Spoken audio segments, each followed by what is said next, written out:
Season's greetings, everybody. Welcome to the garden, where we do feminism from a materialist perspective. Tonight, we have something a little different. Tonight, we have a lesson from our past, the not-so-distant past. But first, like the video if you enjoy my content, and subscribe to the channel so you never miss any of my antics. Share it around because we're trying to drag feminism kicking and screaming back to the real world, whether it likes it or not. Mwah. Thank you so much for all your support. And I hope you enjoy what I've got for you tonight. Like I say, it's something a little bit different. I've been doing some reading for a book I'm writing. And, well, it's come to my attention that witchcraft has been stolen. That's right. They stole it from us. Going back a bit, at the end of the 19th century, the end of the Victorian period, there was like a spiritualist movement, right? Seances were all the rage, and like Mary Todd Lincoln, the wife of Abraham Lincoln, like held them in the White House in the 1860s. It was considered eccentric, but you know, not really that weird. And you know, by a few decades later, everybody was doing it. It was a secular period because of the advancements in technology and science, medicine, such as the invention of anesthesia and the discovery of germs. So people were pretty scientifically minded, and they were looking for scientific explanations to hauntings and fairies and monsters. Sounds familiar, right? Along with all of this came an interest in witchcraft and the occult.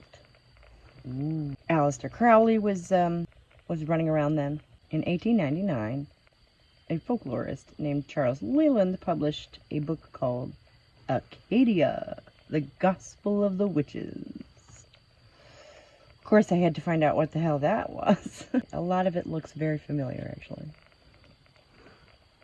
We'll get there. So that was 1899. This book is published by this man called The Gospel of the Witches, and he claims to have received this document handwritten from an Italian witch herself. A few years later, in 1922, I think it was, so 20 years later, you know, give or take, an academic named Margaret Murray publishes a book called The Witch Cult of Western Europe.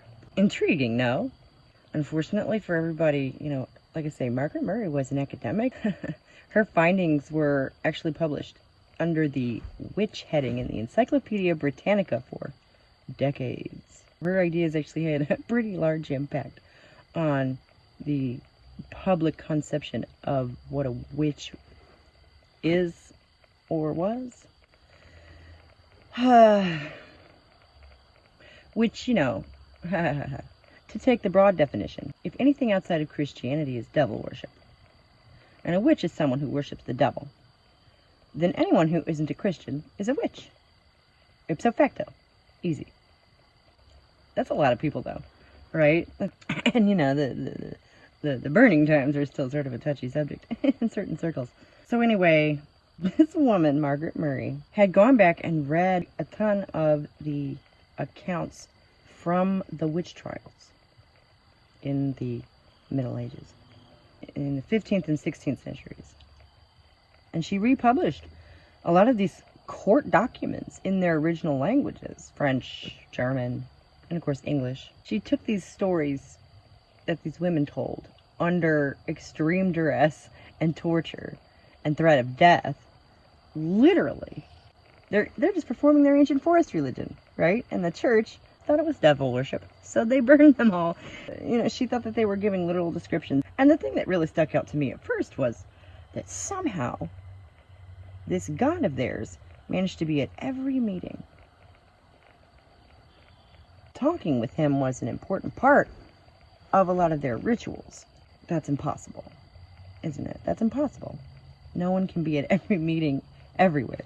I'm guessing it's not a real person, you know, might be a deity that someone could stand in for. Okay, I can see that.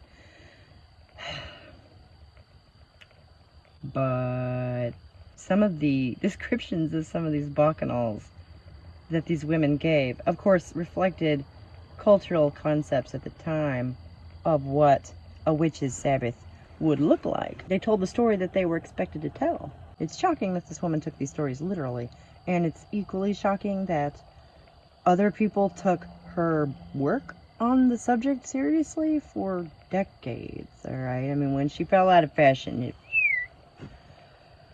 and now she's pretty much forgotten, but she was considered the expert on the subject. And she had a friend at the university named Gerald Gardner, who you may have heard of.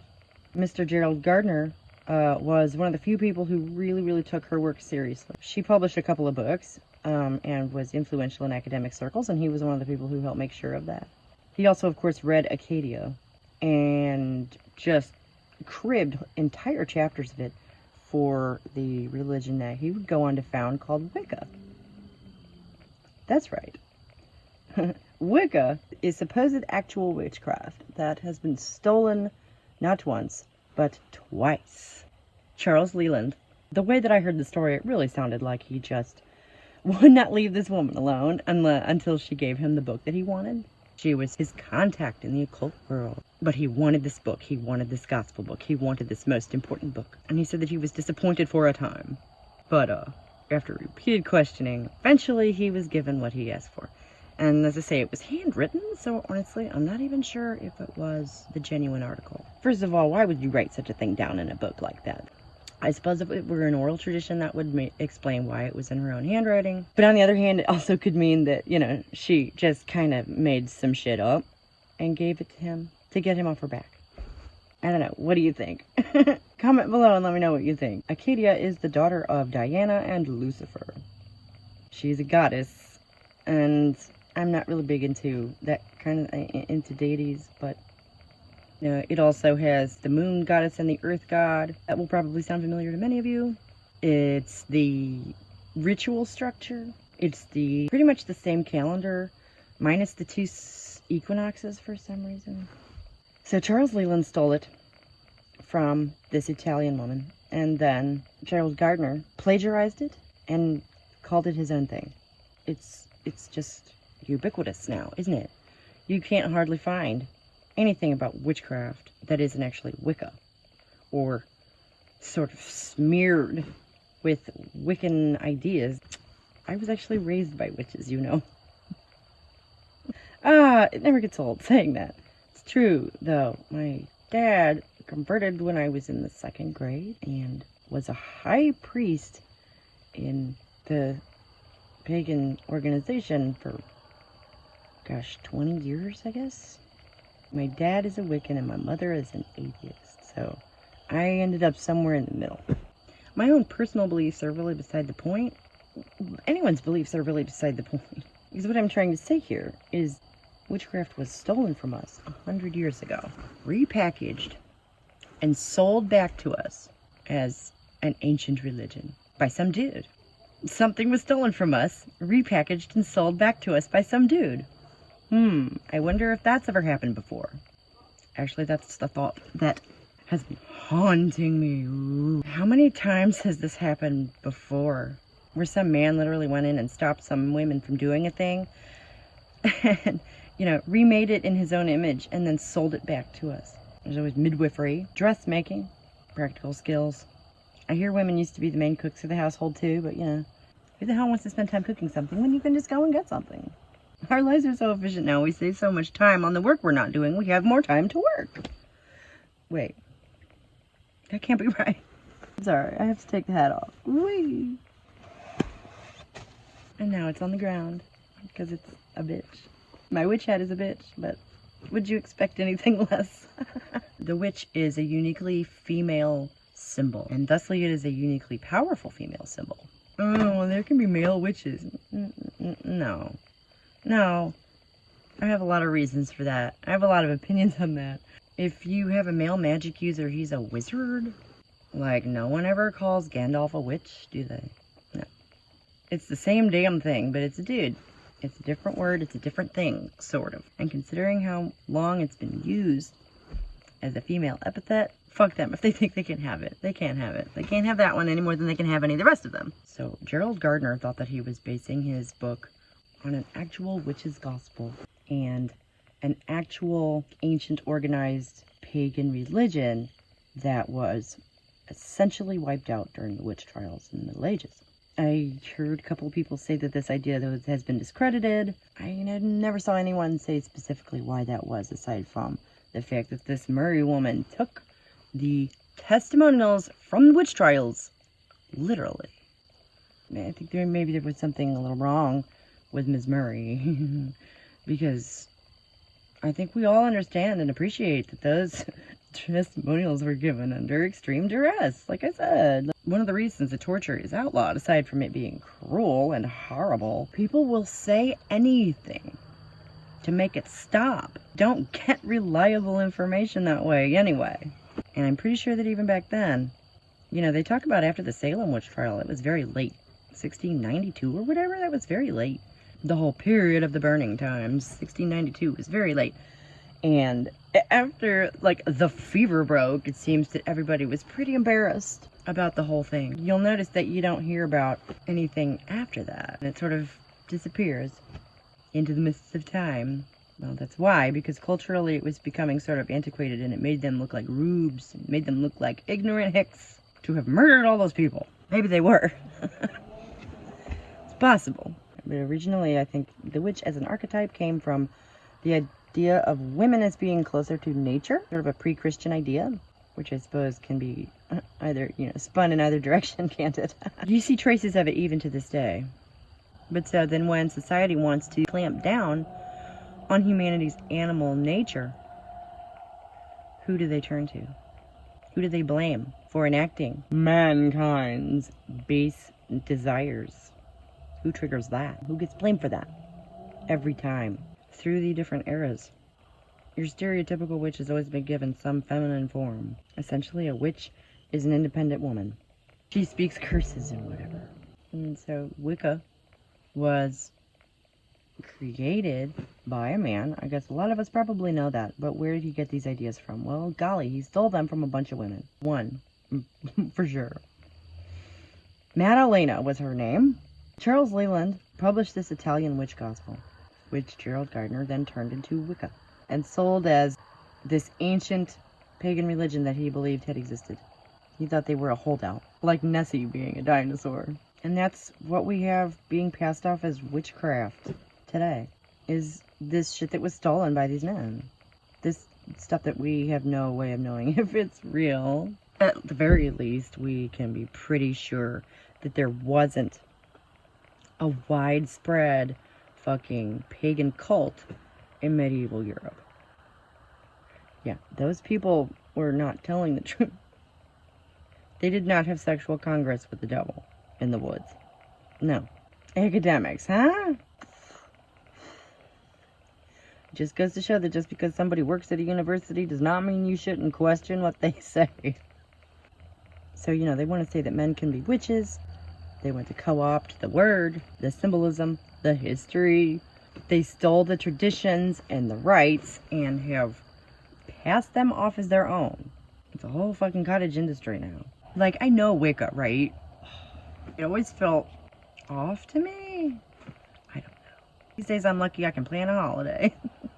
So Gerald Gardner, he believed that all of this was real. And he had absolutely no problem in repackaging it and selling it back to us as a commodity, as if he had invented it. And what a commodity it is, huh? Man, have you seen how much they charge for some of those rocks? But so the witch is a symbol of an independent woman, a woman who speaks the truth. And it's been stolen from us just like everything else. She could also be seen as a symbol of just women's culture in general, and how that all went. Because just like folk medicine, just like midwifery, just like dressmaking, there used to be a women's culture. And I don't know about anyone else. Does anyone else feel this lack sometimes? I feel almost like mentally like there should be something, like there's something missing that I should be able to turn to consult for. I don't mean in a religious or spiritual sense. I mean in a very practical sense. Stuff that I'm sure someone has figured out at some point. But that's all been thrown away as part of the drive toward the modern, for one thing. What a funny trick that was, huh? All of a sudden we just decided we didn't need any of the wisdom of history anymore. Historical people were obviously stupid. They didn't have smartphones. The witch is emblematic of women's culture and history in general, in that it's been co-opted and stolen from us and sold back to us as a commodity. Our clothes, our food, our rights and traditions. Not to mention our rights. Wonder how they're gonna figure out to sell those back to us. Ooh, I can't wait to find out. It being October, and just in general, considering everything that's been done to us, I think that we should all consider ourselves to be witches. They can't burn us all, right? I think I say this every year, because I really believe it's true. I think that the witch is a uniquely powerful female symbol.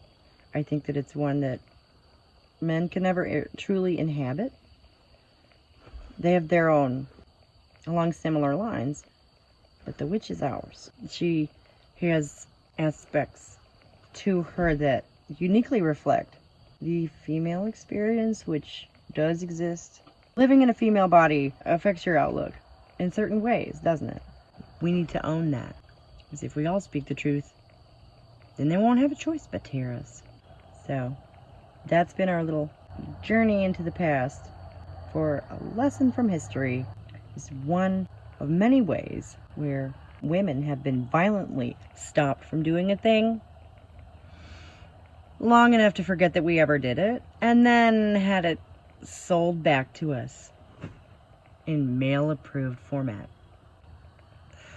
Doesn't it burn? Be a truth teller this Halloween. Be proud to be a witch.